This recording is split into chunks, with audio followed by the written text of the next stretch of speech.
Hello, and welcome to the Homeschool Conversations Africa podcast. Here, we discuss homeschooling from the African perspective and the unique challenges that come with it. If you're considering homeschooling, we hope to inspire you as you take this bold step. If you're already a homeschooler, we're here to share encouragement for this wonderful journey we're on to educate our children in the best way we can. We are your hosts, Jifa Andam and Carissa Nete Mabel. Let's dive right into today's conversation. Previously on Homeschool Conversations Africa.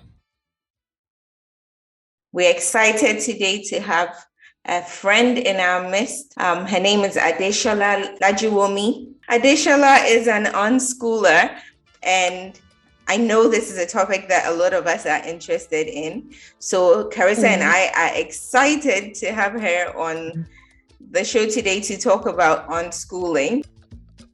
I think that it's easier for people to kind of imagine unschooling for younger ages. Like this sounds so perfect for like young kids being outside and like enjoying nature and interacting with the world around them. But then I think a lot of us have a little bit of trouble when it comes to the older ages. Like, so what do they do at that point? Like, we kind of expect that, they'll be in school, like sitting behind a desk and, doing some work and all of that. So, could you kind of tell us how it works with older children? So, I don't have experience in that area yet. So I'm mainly hearing from on-school families that have teens and, through Instagram, through podcasts. I've joined some talks on Clubhouse as well to get an idea of how to navigate when the kids get older. And what I've heard is that they're basically explaining that giving the right foundation, children and teens will still love learning. I think what I'm hearing recently is that when the kids get older, it's like they're no longer allowed to learn through play. So so the joy of learning is kind of being sucked as they turn into teens. And so the older on-school parents now are asking why is that the case? Why does learning then have to become work, as Jifa put it? And I think as times are changing now, like even the career options are changing from what they used to be. Like there's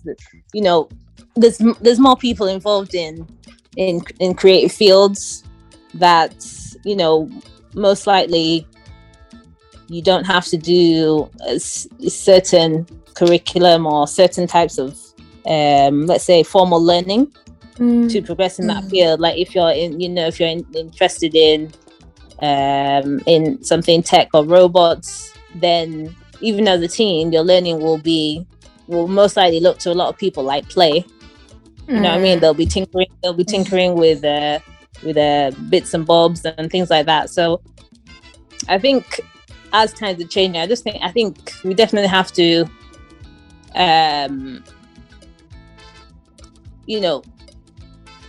as homeschoolers, I think we should also listen to our teens and give them as much flexibility to choose their path as possible. I think we need to, allow them to say, okay, I'm not interested in maths, or I don't like science, or whatever it is, and allow them to kind of, make their own decisions, make their own mistakes, and allow them to learn in that way, if that makes sense. I'm not gonna lie, that's hard. Let me tell you. I know. I don't, I'm all for find your kids' interest, try to help them find out what they're interested in, support them and all that. But I've always every time I hear child-led, Carissa, even Montessori, I'm like, what does child-led exactly mean? Because I feel like there are some things that they have to be taught. Okay, that's me. I'm just Okay. really speaking from my personal point of view for my kids. Yeah, And then I look at my son and I'm like, his child-led is going to be like video games if I allow him all day. I'm like, I don't know about this. You know, okay, maybe I'm exaggerating a bit, but you know, that's I guess that's the fear. And I kind of have a feeling like, you know, maybe if you test it, just try it and see that it could work. But it's a real trust issue, this whole unschooling thing. Like, you gotta trust. Completely, 100%. Yeah, yes, you do. And I mean, let's be honest, kids do make wrong choices too, right? Of course. So the adults. Yes, exactly. But I want to think kids make more wrong choices. I don't know. This conversation is interesting. Yeah. I think it's just hard, like letting go of, you know, and because like you're saying, maybe you're just afraid that they're going to make a wrong choice that will sort of cascade into more wrong choices, you know. So how do you deal with that? Do you have that fear? Do you I do because of course you know, a big thing about unschooling especially is that you have to do a lot of unlearning of what you feel childhood should look like, or what you feel education should look like, or what you feel like, you know, the world around you is going to look like. Because we really don't know. These especially my children that are younger, you know, in the next 10 or so years, I mean, we really don't know what the world will look like. 2 years ago, we didn't think we'd have a pandemic and we'd be all virtual schooling and all these things. And that was, you know, that's just 2 years ago. So that's why I feel like we don't have to be so rigid in how we think this homeschooling path should go. I truly believe, like watching my children, I truly think that children can self direct their learning. I truly trust, I do truly trust that, given the right opportunities, given the right environment, given parents that are continually learning themselves, I think that yes, I can trust my kids 100% to of course, there's going to be some there's going to be some mistakes, there's going to be some what do you call it, some mistakes along the way, but that's their own mistakes and they'll learn from it, and they'll take it as a lesson. So Adesola, then someone might say, I'm just listening and I'm thinking, when you said, you know, create the right environment, or even right from maybe picking where you go on a daily basis, in a sense, you are providing direction, not nearly in the same way as like most people do it, like mainstream. But when it comes to, okay, what kind of books are we bringing into this home, right? Or am I gonna have screens everywhere? Am I gonna have video games, or I'm not? You know, all of these. So it is. I totally get that it is child-led, but I do feel like there are still some boundaries, if you will. Or you know, no, even though they're not like so tight, if I'm making sense, that there are still some boundaries, you know, depending on the household, the parents and whatnot, which makes it a bit less scary for me. Yes, I think every family has to have its boundaries. Every family has its own values. You know, and So yes, in that sense, yes, we we didn't have a TV for a very long time. So even by not having that in the house, that itself is, is already something that the children are not used to.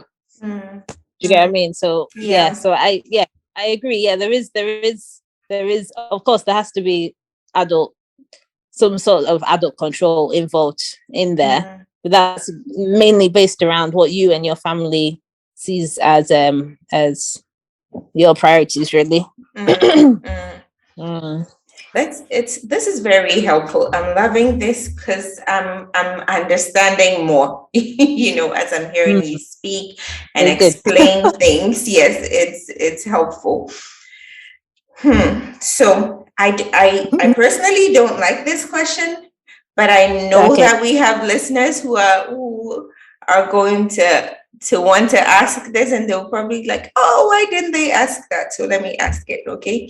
Because we get it all the time, and we're even, shall I say, more traditional homeschoolers. So I don't know, I'm sure you heard this, like, oh, so what do you do about testing for the kids? How are they going to get into college? So I know you've talked about paths that are like how things are changing and all of that. But what if your child is interested in pursuing a profession that does demand these things, just because that's the way the world is set up? Like, okay, you want to get into, I don't know, med school or architecture school, something. Yes. What happens in that situation? Okay, so from my research, what I've heard is that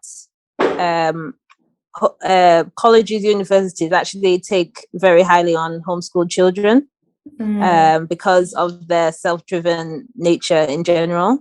And I feel like if by the time they're reaching college or university and they decide that they want to go to med school, I feel like for the past 16 or so years, they would have been learning so much. They would have been practicing and researching and building their personal skills in that area. So I feel like they should be more advanced when it comes to taking tests to enter, let's say, in certain fields that require you to take tests, like doctors or lawyers and things. So yeah, I don't really see how they'll have an issue getting into the best college or internship or company that they'd want to work in, because of that self-driven, that forward thinking, that innovative thinking that homeschool children seem to have. They seem to thrive in those kind of environments. So I think if that's what they want to do, they'll buckle down. They'll do their homework, and I'm sure I feel like they'd excel. Okay, great. So what I'm hearing is they will, like, if that's their interest, then at a certain point they begin to, like, again, self-direct in that direction. So they'll find like, I have to learn biology. They'll find out from a doctor, what do I need to do and what exam do I have to take? And okay, that makes sense. So it's not like it's not saying our kids are never going to get on this path. It's just that let them get there themselves. Let them decide if they want. If they want. Okay. Thank you. Thanks for that answer. It seems like you have to really have a different kind of mindset to really do this. It seems like you really have to break away from traditional views and values of what school should be and what's like you were saying, what childhood should be. So what kind of mindset do you think a parent has to have in order to do this well, especially as African parents? We can really be some way. Yeah. Wait, Adesola, do you know African parents? Like, I know you grew up in the UK, so I don't know if you know African parents. I do. I do to an extent. Yeah, I mean, my parents are still African, very African.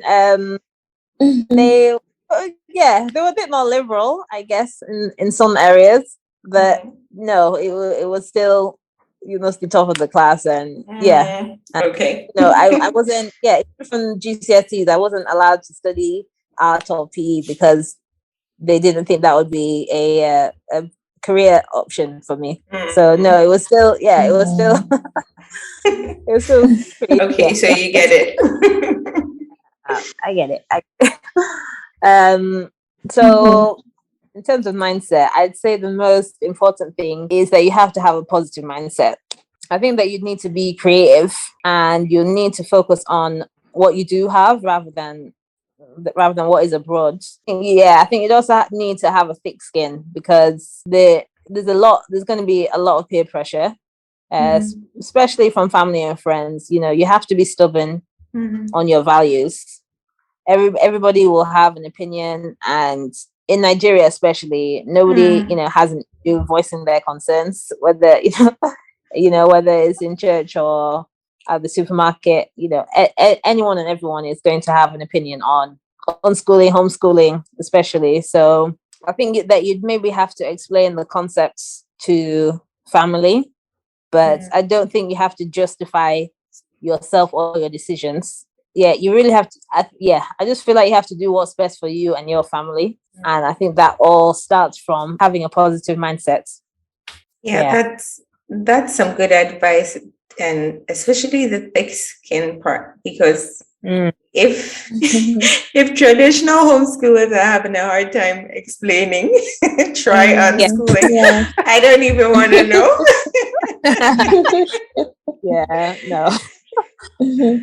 With all the love the time.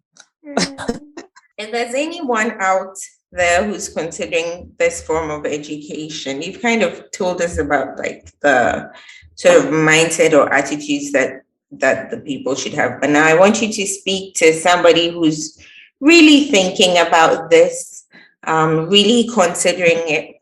What are 2 or 3 things you'd say to them to kind of help them make that decision? Okay. So firstly, I'd say like any form of homeschooling, there isn't any blueprint that you should follow. And I think first and foremost, you need to focus on your family, your child, and what will help your family get the best out of life. I think you need to make sure that you and your partner have discussed it very well.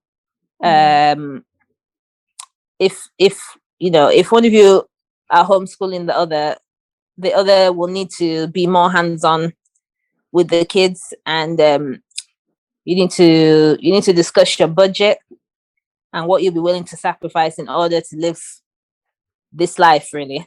I think it's very important. So if you're considering homeschooling, I say that's the main things to discuss with your partner about how this is actually going to work, like financially, what you'll be willing to sacrifice, and I think that's my main points. Do you have anything else? That we're just about wrapping up now. Do you have anything else that you want to share with our listeners before we go? Anything else?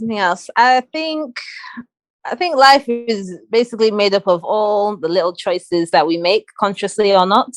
I'd really love to shut down the notion that being a nurturer, stay-at-home mom, homeschool mom is not a worthy let's say job option, career Let option. me clap for you. This new society of ours where if a woman doesn't go to work that she's less than. I think I'm really I've found my purpose when I had my kids, and I feel like I'm where I'm supposed to be now. I love growing the Abuja Stay and Play community here. And I've loved meeting lots of amazing homeschoolers across Nigeria, especially through social media. It's been brilliant. So I think, that would be my last note, really. Just that being a stay-at-home mom is just as worthy, is just as rewarding. We are guiding the next generation of humans here. So it's not a small job. It's not small work. Not at all. No. What a wonderful. But I don't think you've mentioned much about the community, though. If you could tell us, okay, I'll start from the beginning quickly. So when we were looking at coming to Nigeria, as me and my son had actively been going to a lot of mommy and baby activities since he was born, really, pretty much 3 or 4 times a week. I liked getting out of the house. I didn't want to be at home with the baby all day. And that was something that I thought, okay, when we come to Nigeria, hopefully I'll be able to just carry on as we were doing in the UK.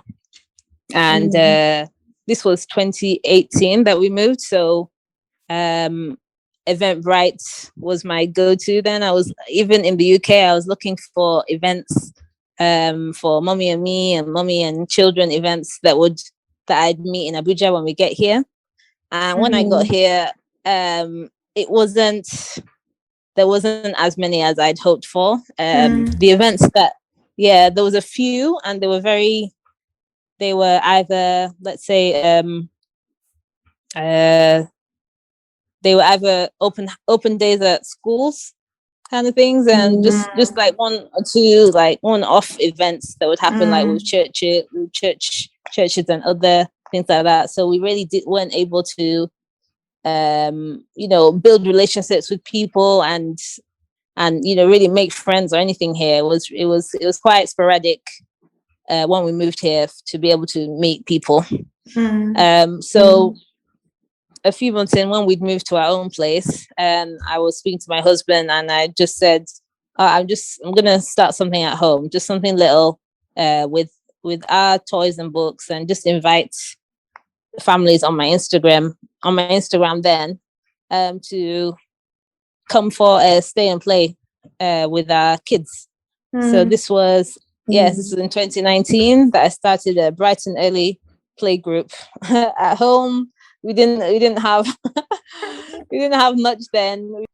So I posted on my Instagram and in an expats group that I was part of then, and 10 moms had said, this sounds like a great idea, great initiative, sure, we'll come.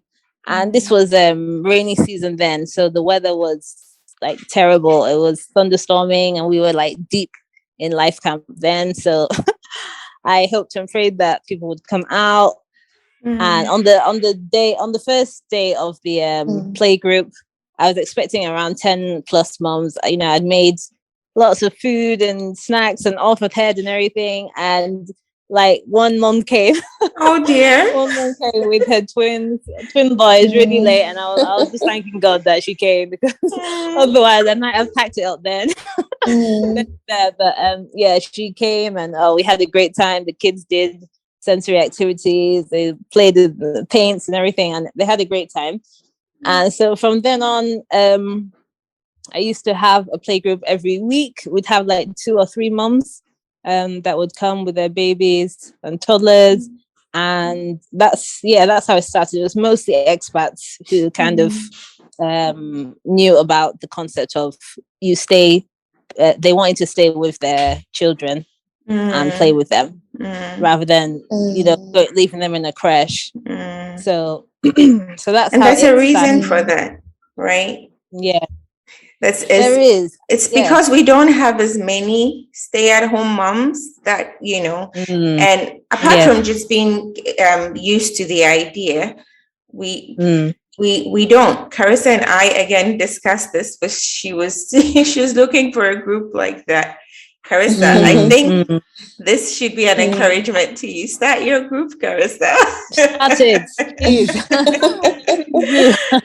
Yes. Yeah. Yes. You see, I don't know where I would even go. That's the thing. Oh, well, I don't know. Put it out there. Start at home. Maybe I have to do some. Yes, and you can, and if you're going to bake, you can have it in, you can split up and have it in different homes. I think I think mom and me groups or toddler play groups, I think they are so helpful, especially they really are. I know they help me so much. Yeah.